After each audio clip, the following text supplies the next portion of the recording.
Hello, ಎಲ್ಲರಿಗೂ ನಮಸ್ಕಾರ. ನಾನಿವತ್ತು ಕ್ಯಾರೆಟ್ ಹಲ್ವಾ ಮಾಡ್ತಾ ಇದ್ದೀನಿ. ಕ್ಯಾರೆಟ್ ಹಲ್ವಾ ಹೇಗೆ ಮಾಡ್ತಾ ಇದ್ದೀನಿ ಅಂದರೆ ಸ್ವಲ್ಪ ಡಿಫ್ರೆಂಟಾಗಿ ಮಾಡ್ತೀನಿ ನಾನು. ಹೇಗಂದರೆ ನಾರ್ಮಲಾಗಿ ಎಲ್ಲ ಹಾಲಲ್ಲಿ ಮಾಡ್ತಾರೆ, ಆಮೇಲೆ ಕೋವಾ ಯೂಸ್ ಮಾಡ್ತಾರೆ, ಆಮೇಲೆ ಸಕ್ಕರೆ ಯೂಸ್ ಮಾಡ್ತಾರೆ. ನಾನು ಅದು ಮೂರನ್ನು ಯೂಸ್ ಮಾಡ್ತಾ ಇಲ್ಲ ಇವತ್ತು. ಆದರೆ ಟೇಸ್ಟ್ ಮಾತ್ರ ಹಾಗೆ ಇರುತ್ತೆ, ತುಂಬ ಚೆನ್ನಾಗಿರುತ್ತೆ. ಹೇಗೆ ಸಕ್ಕರೆ ಹಾಲು ಕೋವಾ ಹಾಕಿ ಮಾಡ್ತಾರೋ ಅದೇ ಥರನೇ ಇದು ಏನೂ ಹಾಕದೆ ಮಾಡೋದು, ಹಾಗೆ ಚೆನ್ನಾಗಿರುತ್ತೆ. ಹೇಗೆ ಮಾಡ್ತೀನಿ ಅಂತ ನಾನು ತೋರಿಸ್ತೀನಿ. ಈಗ ಮೊದಲನೇದಾಗಿ ನಾನೀಗ ಕ್ಯಾರೆಟ್ ಎಲ್ಲ ಕ್ಲೀನಾಗಿ ತೊಳ್ಕೊಂಡು ಅದನ್ನು ಈ ಮೇಲ್ಗಡೆ ಸಾಂಚಿ ಮೇಲ್ಗಡೆ ಸಿಪ್ಪೆ ಇರುತ್ತಲ್ಲ ಇದನ್ನೆಲ್ಲ ನೀಟಾಗಿ ತೆಗ್ಕೋತಾ ಇದ್ದೀನಿ. ಇದನ್ನು ತೆಗಿಲೇಬೇಕು. ನಾವು ಎಷ್ಟೇ ನೀಟಾಗಿ ವಾಶ್ ಮಾಡ್ತೀವಿ ಅಂದ್ರೂ ಇದರಲ್ಲಿ ಮಣ್ಣು ಇದ್ದೇ ಇರುತ್ತೆ, ಅದಕ್ಕೋಸ್ಕರ ಈ ಸಿಪ್ಪೆನ ತೆಗಿಲೇಬೇಕು. ಆಮೇಲೆ ಇನ್ನೂ ಒಂದು ಮಾಡ್ತಾ ಇದ್ದೀನಿ ನಾನು, ಎಲ್ಲರೂ ಮಾಡಿದಿರೋದು. ಇದನ್ನು ನಾನು ತುರಿಯೋದಿಲ್ಲ, ತುರಿದೇನೆ ಮಾಡ್ತೀನಿ, ಆಯಿತಾ? ಯಾಕಂದರೆ ಕ್ಯಾರೆಟ್ ಹಲ್ವಾ ಅಂದರೆ ಫಸ್ಟು ಬರೋದೇ ಅಯ್ಯೋ ಅಷ್ಟೊಂದು ತುರಿಬೇಕಲ್ಲಪ್ಪ, ಬೇಡ, ಯಾರು ಮಾಡ್ತಾರೆ ಅಂತ ಅನಿಸುತ್ತೆ. ಅದಕ್ಕೋಸ್ಕರ ಇದು ಈಸಿ ಮೆಥಡ್. ಇದು ಹೇಗೆ ಮಾಡ್ತೀನಿ ಅಂತ ನಾನು ತೋರಿಸ್ತೀನಿ.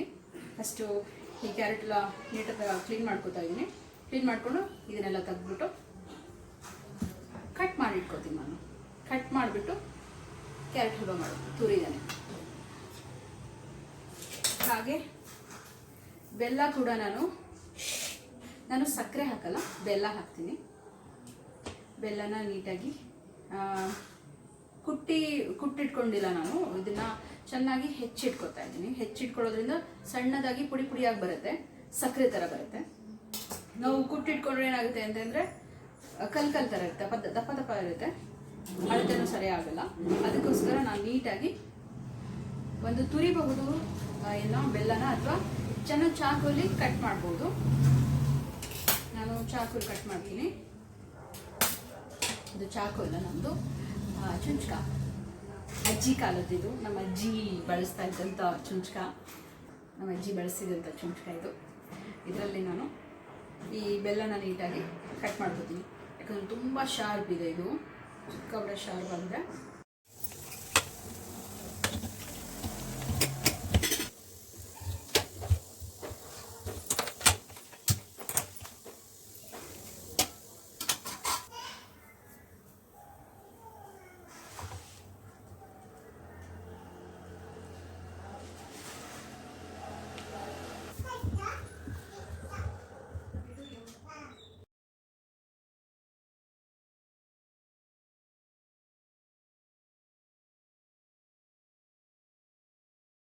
ಈಗ ಈ ಕ್ಯಾರೆಟ್ನೆಲ್ಲ ನಾನು ಕಟ್ ಮಾಡಿ ಇಟ್ಕೊಂಡಿದ್ದೀನಿ. ಇದು ಒಂದು ಅರ್ಧ kg ಅಷ್ಟಿದೆ ಕ್ಯಾರೆಟು.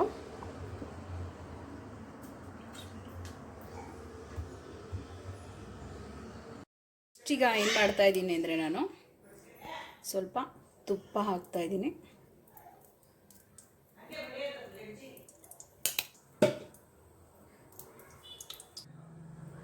ತುಪ್ಪ ತಗೊಂಡಿದ್ದೀನಿ. ತುಪ್ಪ ಸ್ವಲ್ಪ ಬಿಸಿ ಆದಮೇಲೆ ನಾನು ಕಟ್ ಮಾಡಿ ಇಟ್ಕೊಂಡಿರೋ ಕ್ಯಾರೆಟ್ ಹಾಕ್ತೀನಿ ಇದಕ್ಕೆ.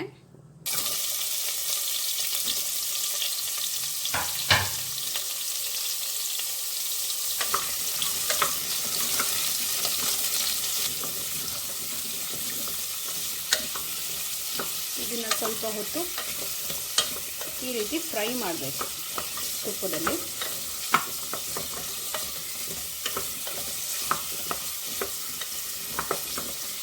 ನಾನು ಮಾಡೋ ಈ ಮೆಥಡ್ ತುಂಬ ಈಸಿ, ನಿಮಗೆ ತುಂಬ ಹೊತ್ತು ಟೈಮ್ ತೊಗೊಳ್ಳಲ್ಲ. ಇದು ಈಸಿ ಮತ್ತು ಟೇಸ್ಟಿಯಾಗಿರುತ್ತೆ. ಒಂದು 5 ನಿಮಿಷ ಈ ಥರ ಫ್ರೈ ಮಾಡ್ಕೋಬೇಕು. ಸ್ವಲ್ಪ ಹೈ ಫ್ಲೇಮಲ್ಲಿ ಇಟ್ಕೊಂಡು ಫ್ರೈ ಮಾಡಿದ್ರೆ ಬೇಗ ಆಗುತ್ತೆ. ಫ್ರೈ ಮಾಡೋ ಉದ್ದೇಶ ಏನಂದರೆ ಕ್ಯಾರೆಟಲ್ಲಿರೋ ಸ್ವಲ್ಪ ಹಸಿ ವಾಸನೆ ಹೋಗಲಿ ಅಂತ. ಇದನ್ನೇ ನಾವು ತುರಿದ್ಬಿಟ್ಟು ಮಾಡ್ತೀವಿ ಅಂದರೆ ತುಂಬ ಟೈಮ್ ತೊಗೊಳುತ್ತೆ, ತುರಿಯೋದಕ್ಕೆ ಒಂದಷ್ಟು ಟೈಮ್ ಬೇಕಾಗುತ್ತೆ.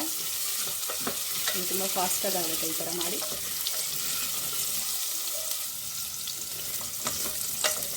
ಇನ್ನೂ ಒಂದು ಮಾಡ್ಬೋದು, ಈ ಥರ ಫ್ರೈ ಮಾಡದೆ ಡೈರೆಕ್ಟಾಗಿ ಬೇಯಿಸಿ ಕೂಡ ಮಾಡ್ಬೋದು. ನಾನು ಆ ಥರನೂ ಮಾಡ್ತೀನಿ, ಅದು ಕೂಡ ಚೆನ್ನಾಗಿರುತ್ತೆ. ಈ ಥರ ಫ್ರೈ ಮಾಡ್ದೇ ಡೈರೆಕ್ಟಾಗಿ ಕುಕ್ಕರಲ್ಲಿ ಬೇಯಿಸ್ಬಿಟ್ಟು ಹಾಗೇನು ಕ್ಯಾರೆಟ್ ಹಲ್ವಾ ಮಾಡ್ಬೋದು, ಅದು ಕೂಡ ಟೇಸ್ಟ್ ತುಂಬ ಚೆನ್ನಾಗಿರುತ್ತೆ. ಇದೀಗ ಒಂದು 5 ನಿಮಿಷ ಫ್ರೈ ಆಗಿದೆ. ನನಗೇನು ಮಾಡ್ತೀನಿ ಅಂದರೆ ಒಂದು ಸ್ವಲ್ಪ ನೀರು ಹಾಕಿಬಿಟ್ಟು ಒಂದೇ ಒಂದು ವಿಷಲ್ ಬೇಯಿಸ್ಕೊತೀನಿ, ಕುಕ್ಕರಲ್ಲಿ ಕೂಗಿಸ್ಕೊತೀನಿ ಒಂದು ವಿಷಲು. ತುಂಬ ನೀರು ಹಾಕಬಾರ್ದು, ನೀರು ಬಿಡುತ್ತೆ ಅದು. ಸ್ವಲ್ಪ ನೀರು ಹಾಕಿದ್ರೆ ಸಾಕಾಗುತ್ತೆ.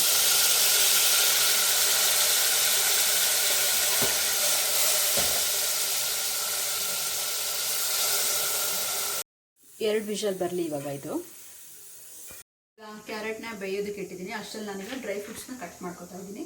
ಡ್ರೈ ಫ್ರೂಟ್ಸು ಸಾಮಾನ್ಯವಾಗಿ ಬಾದಾಮಿ, ಗೋಡಂಬಿ, ದ್ರಾಕ್ಷಿ ಅದನ್ನು ಚಿಕ್ಕದಾಗಿ ಈಗ ಕಟ್ ಮಾಡ್ಕೊತೀನಿ. ಅದಿದ್ರೆ ಚೆನ್ನಾಗಿರುತ್ತೆ.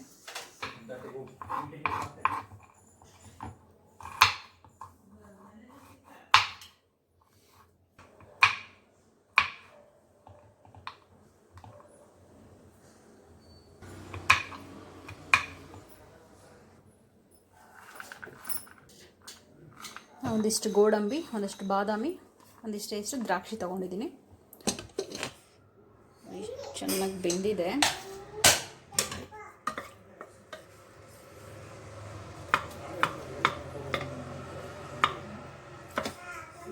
ನೀಟಾಗಿ ಬೆಂದಿದೆ.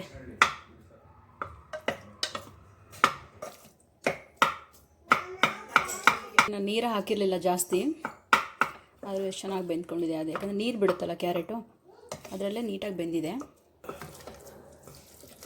ತುಂಬ ಏನು ಮ್ಯಾಶ್ ಮಾಡೋ ಅವಶ್ಯಕತೆ ಇರಲ್ಲ. ಆಮೇಲೆ ಅದು ಎಲ್ಲ ನೀಟಾಗಿ ಮಿಕ್ಸ್ ಆಗುತ್ತೆ. ಇದೀಗ ಸ್ವಲ್ಪ ಮಿಕ್ಸ್ ಮಾಡಿಬಿಟ್ಟು ನನಗೇನು ಮಾಡ್ತೀನಿ ಅಂದರೆ ಬೆಲ್ಲ ಹಾಕ್ತಾಯಿದ್ದೀನಿ. ಒಂದು ಅರ್ಧ kg ಕ್ಯಾರೆಟ್ಗೆ ನಾನು ಒಂದು 1/4 kg ಇದೆ. ಇದು 1/4 kg ಬೆಲ್ಲ ಇದೆ. ನೋಡ್ಕೊಂಡು ಹಾಕ್ಕೋತೀನಿ. ಅಂದರೆ ಮೊದಲೇ ಕ್ಯಾರೆಟ್ ಸಿಹಿ ಇರುತ್ತಲ್ಲ, ಒಂದೇ ಸರಿ ಹಾಕಿಬಿಟ್ರೆ ಆಮೇಲೆ ತಿನ್ನೋಕ್ಕಾಗಲ್ಲ. ಸ್ವಲ್ಪ ಕಡಿಮೆ ಇದ್ದರೂ ಪರವಾಗಿಲ್ಲ, ತಿನ್ಬೋದು. ತುಂಬ ಸಿಹಿ ಆದರೆ ತಿನ್ನೋಕ್ಕಾಗಲ್ಲ. ಇವಾಗ ಸ್ಟವ್ ಆನ್ ಮಾಡ್ಕೋತೀನಿ.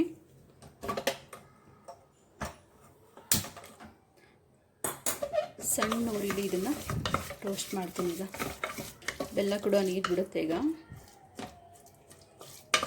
ಸಣ್ಣ ಉರಿಲೇ ಇದನ್ನು ಈ ಥರ ಫ್ರೈ ಮಾಡ್ತಾ ಇರಬೇಕು. ನಾನು ಯೂಸ್ ಮಾಡ್ತಾ ಇರೋ ಬೆಲ್ಲದಲ್ಲಿ ಕಲ್ಲಾಗಲಿ ಕಸ ಆಗಲಿ ಏನೂ ಇಲ್ಲ. ಅದಕ್ಕೋಸ್ಕರ ನಾನು ಡೈರೆಕ್ಟಾಗಿ ಹಾಕ್ತಾಯಿದ್ದೀನಿ. ಕಲ್ಲು ಕಸ ಇತ್ತು ಅಂದರೆ ಮೊದಲೇ ಬೆಲ್ಲನ ಸ್ವಲ್ಪ ಕಾಯಿಸ್ಬಿಟ್ಟು ಅದನ್ನ ಸೋಸಿಬಿಟ್ಟು ಆಮೇಲೆ ಹಾಕ್ಬೋದು. ಸ್ವಲ್ಪ ನೀರು ಹಾಕಿ ಅದನ್ನು ಕರಗಿಸ್ಬಿಟ್ಟು ಸೋಸಬೇಕು. ಆಮೇಲೆ ಈ ಥರ ಹಾಕಿಬಿಟ್ಟು ಫ್ರೈ ಮಾಡಬೇಕು. ನಾನು ಕೋವಾ ಆಗಲಿ ಅಥವಾ ಹಾಲಾಗಲಿ ಯೂಸ್ ಮಾಡ್ತಿಲ್ವಲ್ಲ, ಅದಕ್ಕೆ ಏನು ಮಾಡ್ತೀನಿ ಅಂದರೆ ಹಾಲಿನ ಪುಡಿ ಯೂಸ್ ಮಾಡ್ತೀನಿ. ನಾನು ಹಾಲಿನ ಪುಡಿ ಸಿಗುತ್ತಲ್ಲ, ಅದನ್ನು ಯೂಸ್ ಮಾಡ್ತೀನಿ. ಅದನ್ನು ಯೂಸ್ ಮಾಡಿಕೊಂಡು ಇವಾಗ ಏನು ಮಾಡ್ತೀನಿ ಅಂತ ತೋರಿಸ್ತೀನಿ. ಒಂದು ಬೌಲ್ ತೊಗೊಂಡು ಅದಕ್ಕೆ ಒಂದು 2 ಟೇಬಲ್ ಸ್ಪೂನಷ್ಟು ಹಾಲಿನ ಪುಡಿ ಹಾಕೋತೀನಿ. 2 ಅಥವಾ 3 ತೊಗೋತೀನಿ. ಸಾಕು, ಒಂದು 2.5 ತೊಗೊಂಡಿದ್ದೀನಿ. ಅರ್ಧ kg ಒಂದಿಷ್ಟು ಸಾಕಾಗುತ್ತೆ. 2.5 ಟೇಬಲ್ ಸ್ಪೂನಷ್ಟು ಹಾಲಿನ ಪುಡಿ ತೊಗೊಂಡಿದ್ದೀನಿ.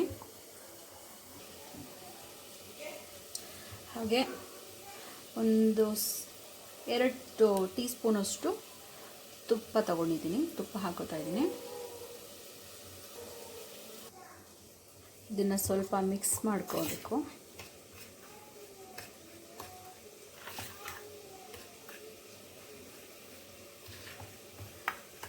ಈಗ ಸ್ವಲ್ಪ ಹಾಲು ಹಾಕಬೇಕು.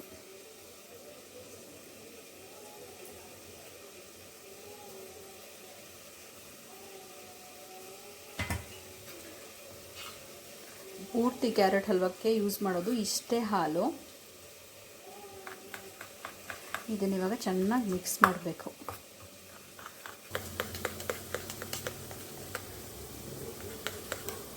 ಈ ಥರ ಗಂಟಿಲ್ದಿರೋ ಹಾಗೆ ನೀಟಾಗಿ ಮಿಕ್ಸ್ ಮಾಡಬೇಕು. ಈ ಥರ ಒಂದ್ಸರಿ ಮಾಡಿ ನೋಡಿ, ನಿಜವಾಗ್ಲೂ ನಿಮ್ಗೆ ಇಷ್ಟ ಆಗುತ್ತೆ, ಚೆನ್ನಾಗಿರುತ್ತೆ. ಇದು ಕಡಿಮೆ ಖರ್ಚಲ್ಲಿ ತುಂಬ ರಿಚಾಗಿ ಮಾಡುವಂಥ ಕ್ಯಾರೆಟ್ ಹಲ್ವ ಇದು.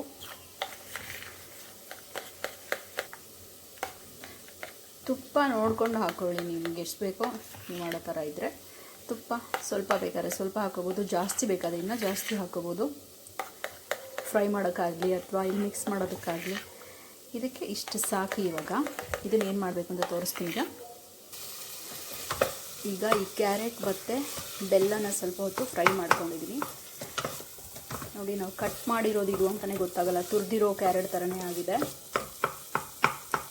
ಇನ್ನು ಮಿಕ್ಸ್ ಆಗುತ್ತೆ ಅದೆಲ್ಲ ನೀಟಾಗಿ.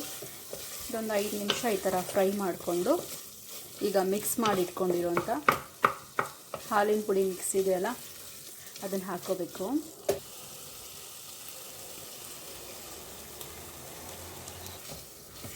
ಇದನ್ನು ಹಾಕ್ಬಿಟ್ಟು ಚೆನ್ನಾಗಿ ಕಲಿಸ್ಬೇಕು. ಈಗ 1-2 ನಿಮಿಷ ಬಿಡಬೇಕು, ಈ ಥರ ಫ್ರೈ ಮಾಡ್ಕೋಬೇಕು ಇದನ್ನು. ಇದೀಗ ರೆಡಿ ಆಗಿದೆ. ಇವಾಗ ಇದಕ್ಕೆ ಸ್ವಲ್ಪ ಡ್ರೈ ಫ್ರೂಟ್ಸ್ನ ಫ್ರೈ ಮಾಡಿ ಹಾಕ್ತೀನಿ.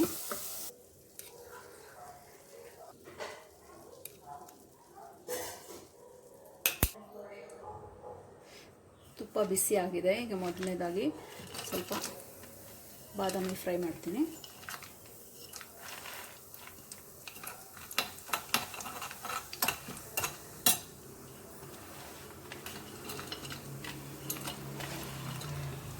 ಮೊದಲೇ ದ್ರಾಕ್ಷಿ ಹಾಕಬಾರ್ದು, ಅದು ಬೇಗ ಫ್ರೈ ಆಗಿಬಿಡುತ್ತೆ. ಇದು ಸ್ವಲ್ಪ ಫ್ರೈ ಆದಮೇಲೆ ದ್ರಾಕ್ಷಿ ಹಾಕಬೇಕು. ಇದು ಸ್ವಲ್ಪ ಕಲರ್ ಚೇಂಜ್ ಆದಮೇಲೆ ಸ್ವಲ್ಪ ದ್ರಾಕ್ಷಿ ಹಾಕ್ತೀನಿ.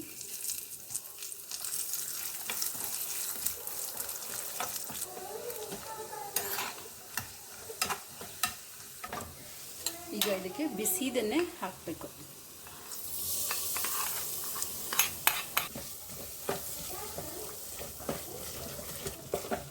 ಸ್ಟವ್ ಆಫ್ ಮಾಡಿದ್ದೀನಿ. ಇವಾಗ ರೆಡಿ ಆಗಿದೆ. ಇದು ಜೋಳ ತುಂಬ ಚೆನ್ನಾಗಾಗಿದೆ. ಹಲ್ವಾ ಅಂದರೆ ಹಲ್ವಾನೇ ಇದು, ಅಷ್ಟು ಚೆನ್ನಾಗಿ ಬಂದಿದೆ. ಸಕ್ಕರೆ ಹಾಕಿಲ್ಲ ನಾನು, ಹಾಲು ಹಾಕಿಲ್ಲ, ಕೋವಾ ಹಾಕಿಲ್ಲ, ಆದರೂ ಒಳ್ಳೆ ಟೆಕ್ಸ್ಚರ್ ಬಂದಿದೆ, ಹಲ್ವಾ ಟೆಕ್ಸ್ಚರ್ ಬಂದಿದೆ. ತುಂಬ ಚೆನ್ನಾಗಿದೆ. ಒಂದ್ಸರಿ ಟ್ರೈ ಮಾಡಿ ನೋಡಿ, ನಿಮಗೂ ಇಷ್ಟ ಆಗುತ್ತೆ. ಹೆಲ್ದಿ ಆಗೂ ಇರುತ್ತೆ, ಸಕ್ಕರೆ ಹಾಕಿರಲ್ವಲ್ಲ. ಓಕೆ, ಈಗ ಕ್ಯಾರೆಟ್ ಹಲ್ವಾ ರೆಡಿ ಆಗಿದೆ. ತುಂಬ ಚೆನ್ನಾಗಿದೆ ನೋಡಿ, ಟೆಕ್ಸ್ಚರ್ ಎಷ್ಟು ಚೆನ್ನಾಗಿದೆ, ಹಾಗೆ ಸಿಹಿ ಕೂಡ ಪರ್ಫೆಕ್ಟ್ ಆಗಿದೆ. ನಾನು ಅರ್ಧ kg ಕ್ಯಾರೆಟ್ಗೆ 1/4 kg ಬೆಲ್ಲದಲ್ಲಿ ಇನ್ನೂ 1 ಹಿಡಿಯಷ್ಟು ಉಳಿಸಿದ್ದೆ. ಕರೆಕ್ಟ್ ಆಗಿದೆ. ಒಂದ್ಸರಿ ಟ್ರೈ ಮಾಡಿ ನೋಡಿ, ಟೆಕ್ಸ್ಚರ್ ನೋಡಿ ಎಷ್ಟು ಚೆನ್ನಾಗಿ ಬಂದಿದೆ. ಸಕ್ಕರೆ ಹಾಕೋದಕ್ಕಿಂತ ಬೆಲ್ಲ ಹಾಕಿ ಮಾಡೋದು ತುಂಬ ಒಳ್ಳೆಯದು. ಒಂದ್ಸರಿ ಟ್ರೈ ಮಾಡಿ. ಸಕ್ಕರೆ ಯಾವಾಗಲೂ ಸಕ್ಕರೆನೇ ಹಾಕಿ ಮಾಡ್ತಾ ಇರ್ತಾರೆ ತುಂಬ ಜನ, ಬೆಲ್ಲನೂ ಕೂಡ ಒಂದ್ಸರಿ ಟ್ರೈ ಮಾಡಿ ನೋಡಿ. ಹಾಗೆ ಇಷ್ಟು ಹೇಳ್ತಾ ನಾನು ಈ ವಿಡಿಯೋನ ಮುಗಿಸ್ತಾ ಇದ್ದೀನಿ. ನನ್ನ ಚಾನಲ್ಗೆ ಸಬ್ಸ್ಕ್ರೈಬ್ ಮಾಡಿ, ಹಾಗೆ ಲೈಕ್ ಮಾಡೋದನ್ನು ಮರಿಬೇಡಿ ಅಂತ ಹೇಳಿದ್ರೆ ಈ ವಿಡಿಯೋನ ಮುಗಿಸ್ತಾ ಇದ್ದೀನಿ. ನಮಸ್ಕಾರ.